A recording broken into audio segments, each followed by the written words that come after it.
Hello everybody, in this video today I'm going to go ahead and differentiate the following function for x squared times 2 to the power of 3x plus 1. So I'm going to take the derivative of that with respect to x. So just by looking here, I see that we have a multiplication sign. So that tells me that there's going to be a use of the product rule. And when I look closer into the function here, I see 2 to the power of 3x plus 1, and that should tell me that there's going to be a use of the chain rule. So over here, we're going to use the chain rule. Okay, so let's go ahead first. I'm going to state what the product and chain rule state. So the chain rule, first let's start with the product rule.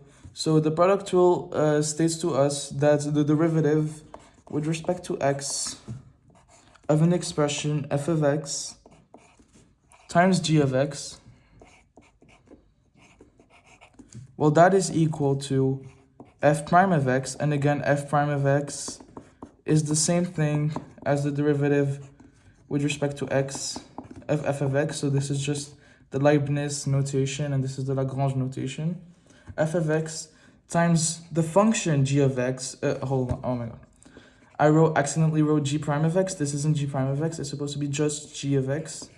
So we're not taking the derivative of g of x. We're keeping g of x as it is. So f prime of x, so the derivative with respect to x of f of x times g of x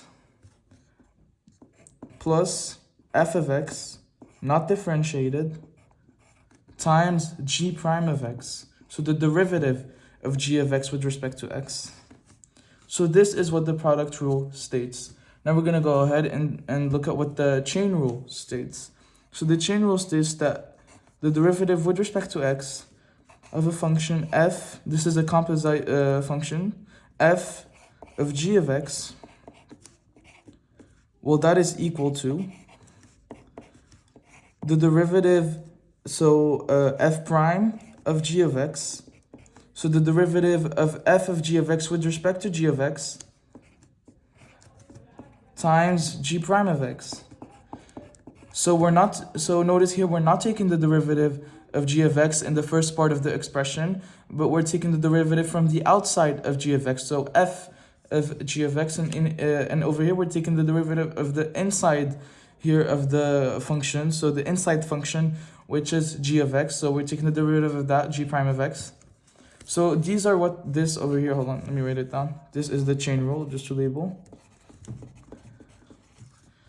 And this is the product rule.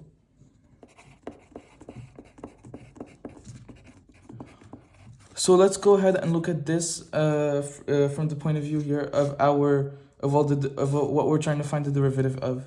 So 4x squared times 2 to the power of 3x plus 1. So the entire expression will use the product rule. So we take the derivative with respect to x of 4x squared. So this is the same thing as f prime of x times our g of x 2 to the power of 3x plus 1. We're not differentiating 2 to the power of 3x plus 1 here. We're keeping it the same. And this expression here plus 4x squared without taking its derivative times the derivative with respect to x of 2 to the power of 3x plus 1. So in this specific part right here is where we're going to apply the chain rule.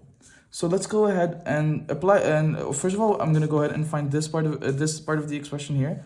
And then I'm going to go ahead and differentiate 2 to the power of 3x plus 1.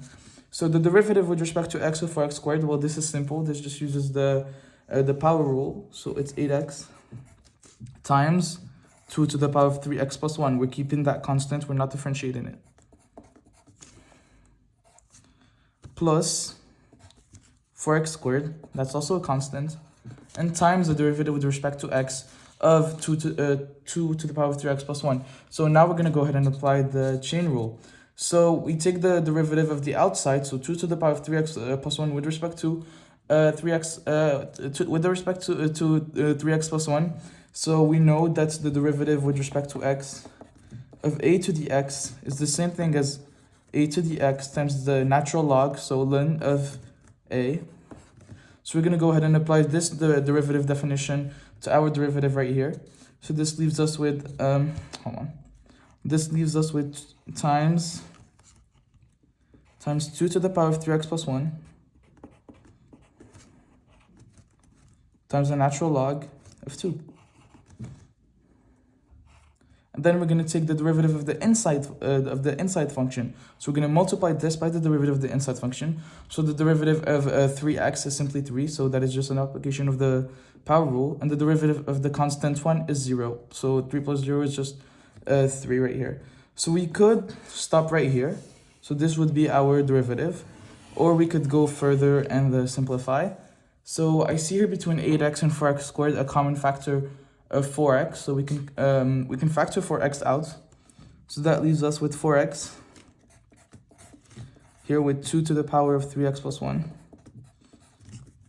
Plus 1. Hold on. Okay, the way I see the 4x being taken out is if we multiply the 4x squared by 3. So I forgot to mention that before. So this becomes 12x squared. So I forgot to say it out loud, but it's just 4x squared times 3 right here. So it's 12x squared. So if we take 4x out, that leaves us with 3x times 2 to the power of 3x plus 1. So the natural log of 2.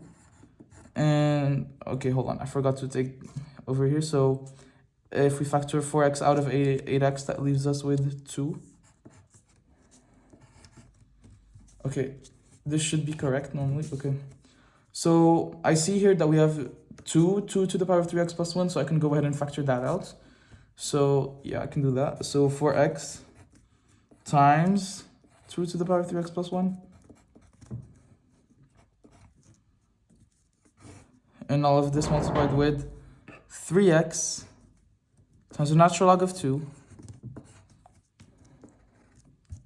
plus 2. So this should be our final answer. So this and this are equivalent. We just use some algebraic techniques here to simplify this further. So to recap the simplification, we multiplied 4x squared by 3 to get 12x squared. Then we factored out 4x from 8x and 12x squared. And then we went ahead, I saw that we had 2 to the power of 3x plus 1. So we went ahead and factored that out. And that leaves us with 4x times 2 to the power of 3x plus 1.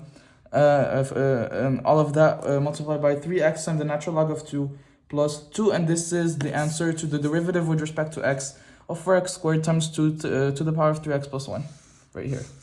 So I hope you guys enjoyed this video, and I'll see you soon again.